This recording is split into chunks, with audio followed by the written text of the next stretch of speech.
Settle in, close your eyes if you like, and take a long, slow breath. Tonight we'll drift back in time, back over 1,000 years across cold seas and grey skies to the world of the Norse. A world of wind, wood smoke, salt, and snow.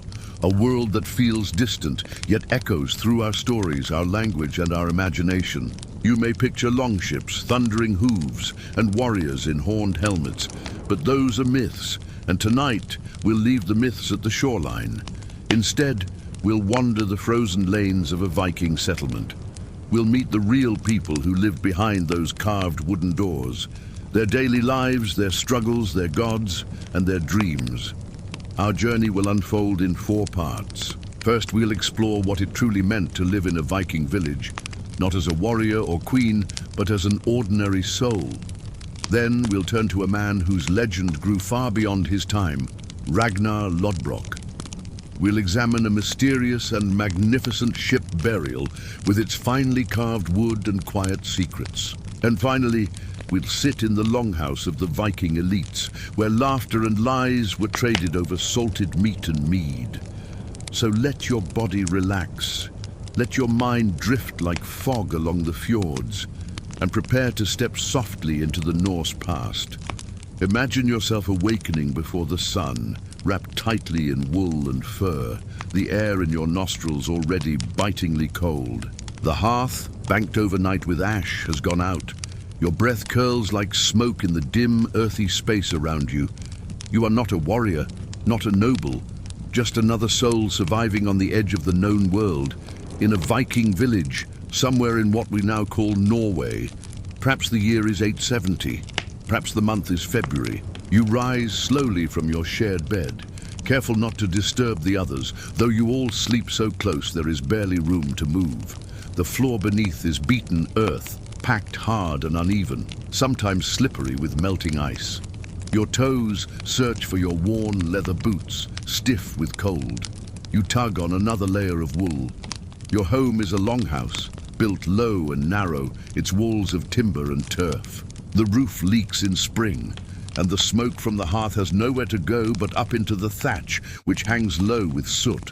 The air is thick, and your eyes often burn. You step outside to begin the day's work. The sky is the color of iron. A sleet-laced wind cuts across the open land. Around you are other homes, similarly built, tight clusters of human life clinging to the edge of survival. There are no windows, no privacy, no warm baths, no peace. You begin by gathering water from the stream. The bucket is rough wood, bound with iron hoops. The stream is barely thawed. You break the ice with the heel of your hand. You've done this hundreds of times before. Your fingers go numb before you return. The chores are constant. Feeding the livestock, thin sheep, surly goats, repairing the thatch, turning fish hung out to dry, emptying the night pail, chopping firewood, and always watching for signs of illness in the animals or in your own kin. There are no doctors here. If sickness comes, it moves quickly. A cough becomes a death sentence. A wound, if infected, may rot before help can arrive, if it arrives at all. Inside the home, the smell is ever present. Smoke, damp wool, a faint tang of fish, and something else. The sharp, gamey scent of unwashed bodies and old bedding. You grow used to it, though it clings to you like a second skin. Lice are common companions. You scratch often without thinking. You've heard of people boiling their clothes to kill the bugs, but firewood is precious, and heat must be saved for food. When the snow melts, it brings mud, thick, clinging, endless. It cakes your boots and seeps into your home. Everything is damp. Dryness is a rare luxury, best found in summer if summer comes gently that year. Food is plain and repetitive, porridge from barley, dried fish. Occasionally meat if something has died, or if you've been lucky with traps. Root vegetables, when you can grow them, must be stored with care to last the winter. Bread is rare and coarse. Fermentation is poorly understood, and sourness is a constant companion. Still, you eat together. You sit close in the dim glow of the hearth. You listen to stories, some familiar, others strange, stories of gods and giants, of Loki and Thor, of places beyond the sea where gold... Now that we've walked through the quiet struggle of everyday life in a Norse village, let us turn to a name that towers above the icy fog of legend, Ragnar Lodbrok. You may have heard of him, a fierce Viking warrior, a cunning raider, a lover of queens, the father of famous sons, but as with many figures who loom large in folklore, the truth of Ragnar Lodbrok is elusive, part man, part myth, and part mirror for the age that remembered him. Imagine again the cold, the silence of fjords before the sails unfurl, the hush before a raid. This is the world Ragnar may have inhabited. The earliest tales of Ragnar come not from official records, but from sagas and skaldic verse, poems passed down through generations. These tales blend truth and fiction as easily as rivers mix with the sea. According to one of the oldest accounts, Ragnar was the son of a Swedish king, or a Danish one, or perhaps a jarl. The stories don't agree. His lineage shifts like smoke. What they do agree on is that Ragnar was bold, restless, driven not by mere survival like the villagers we've just met, but by ambition and by fate. He is said to have slain a serpent to win the hand of his first wife, Thora. For this, he wore trousers soaked in pitch and covered in fur, hence the name Lodbrok, or hairy breeches. It is a detail so strange, so specific, that it lingers, even if the serpent never truly lived. Later, he marries another woman, Aslaug, a woman of beauty and prophecy, said to be the daughter of the legendary Sigurd and Brynhild. Together, they would have many sons, each one destined to make their own name in history. Bjorn Ironside, Ivar the Boneless, Sigurd Snake in the Eye, Vitsirk, names that would fill sagas and scare enemies. Names passed down long after the firelight faded. But let us return to Ragnar himself. He raided the coasts of Francia. He is said to have attacked Paris in 845, leading a great fleet up the Seine. The Frankish king, Charles the Bald, paid him off, offering a ransom of gold and silver to avoid further devastation. The Vikings, it seems, were not only warriors, they were negotiators, businessmen in their own right. Whether Ragnar truly led that raid is uncertain, but someone did, and the memory of that someone soon bore his name. As the tales go on, Ragnar becomes not just a man, but a symbol, a trickster like Loki, a hero like Thor, a shade of Odin himself. And then there is his death. One of the most famous scenes in all Norse legend tells of Ragnar Aes' capture by the Anglo-Saxon king Ella of Northumbria. Now, let us leave behind the clash of sword and shield, the sagas and sea voyages, and walk instead into the hush of a Norwegian field, to a burial site long hidden beneath a rising mound of grass, quiet, motionless, and waiting. This is the story of the Oseberg ship, not a tale of battle but of death, reverent, ritualistic, and strangely beautiful. It is a glimpse into the beliefs and brilliance of the Viking world, wrapped not in myth, but in timber, textile, and time. Imagine the year is 834. The land is still. The summer air is heavy with the scent of pine and soil. The community gathers in solemn silence, heads bowed. For today, they do not go to war. Today, they bury their dead, not just any dead. 2 women, one older, perhaps in her 70s, remarkable for the time. The other younger, likely in her 40s. Who they were remains a mystery, but they were important, that much is certain. They are to be laid to rest in a ship, a real ship. Not a carved effigy or symbolic token, but a seaworthy vessel with sweeping curves, its prow rising like a serpent's neck, its keel resting on stones far from the tide. The ship itself is a marvel, nearly 22 meters long, crafted from oak, adorned with elaborate carvings along its bow and stern. It is both a tool of travel and a throne for the journey beyond. Within it, the two women are laid. Their bodies are placed in a wooden burial chamber built into the center of the ship. They are dressed in fine wool, draped in imported silk, surrounded by everyday objects and objects of deep mystery, buckets carved with intricate faces, a richly decorated cart, sleds, wooden chests filled with tools, textiles, some so finely woven that modern techniques still struggle to replicate them, and animals, horses, dogs, and oxen sacrificed, likely to accompany them into the afterlife. What kind of women were they?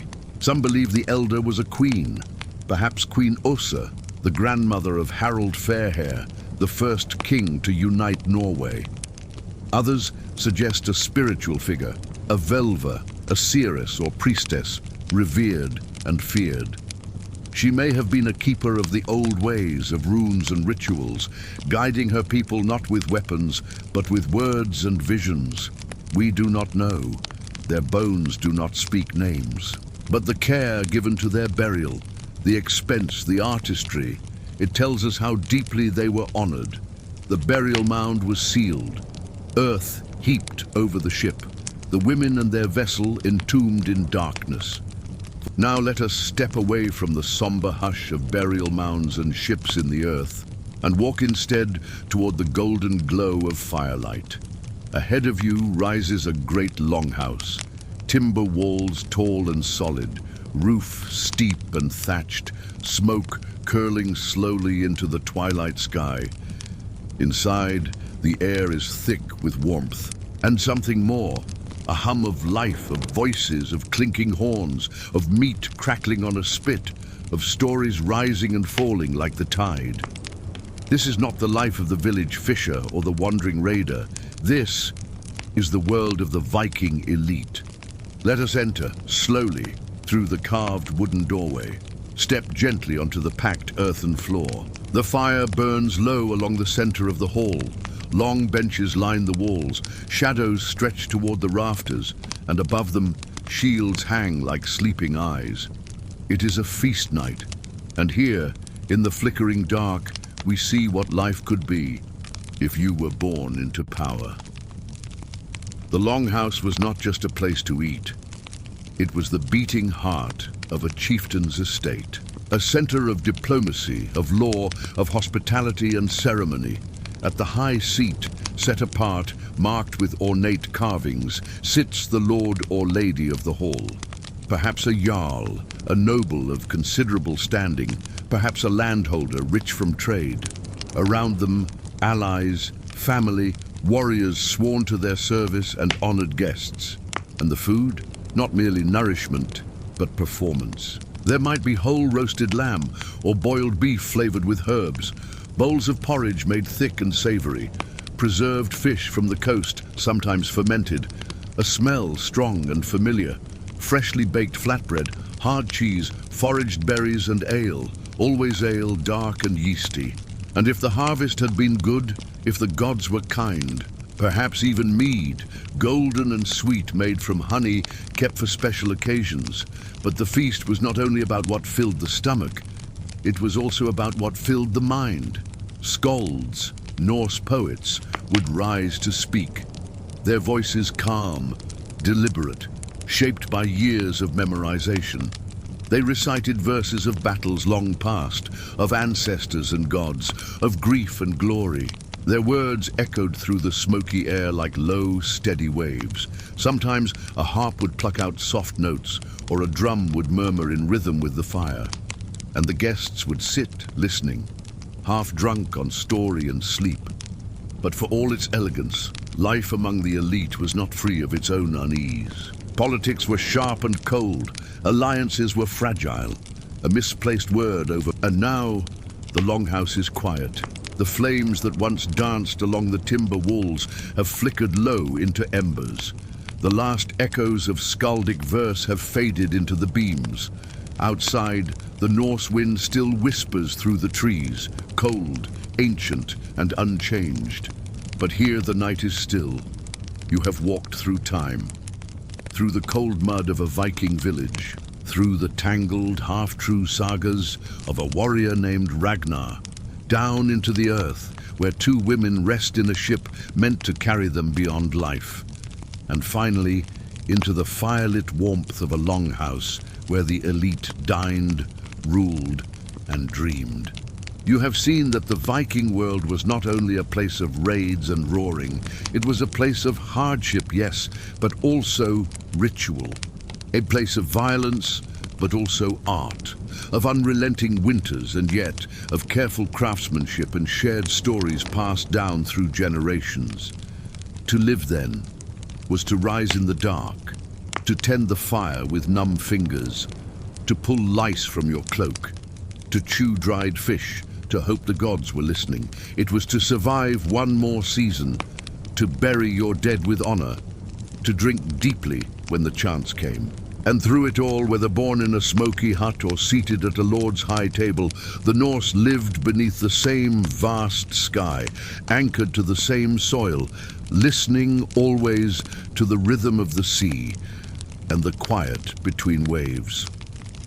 Tonight, as you lie in your own soft bed, warm, fed, safe, let the past grow distant.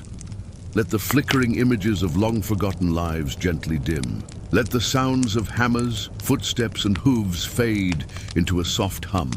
There is nothing more to do, nowhere to sail, no shield to lift, no cold breath on the air, only stillness now, only rest. Sleep well.